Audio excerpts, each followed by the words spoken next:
चल बाबू.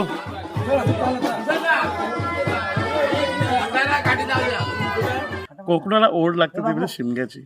आणि शिमगा नेमकं काय आहे हे पाहण्यासाठी आपण आज दापोली येथील बोरथळ गावामध्ये आलो. आणि याच बोरथळ गावामध्ये शेजारी गाव येळणे गाव आहे, त्या गावाची पालखी आज इथे आलेली आहे. आणि याच पालखीच्या दरम्यान कोकणात एक विशिष्ट परंपरा आहे, ती म्हणजे शरण घालणे. तर शरण घालण्याचा जो नारळ आहे तो लपवला जातो. तो पालखीने देवाने तो शरण शोधून दाखवायचा असतो. ही एक वेगळी मस्त परंपरा आहे. हे आमच्या गावातले अण्णा आहेत, विष्णू अण्णा. ते शरण आता लपवत आहेत. आणि पालखीचा त्या पालखीतला सदस्य ते एकही जण नाही.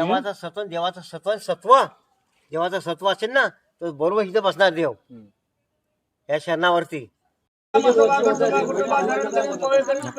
बाय माझी बाहेर बसली तेव्हा तुला खुणा केली आहे.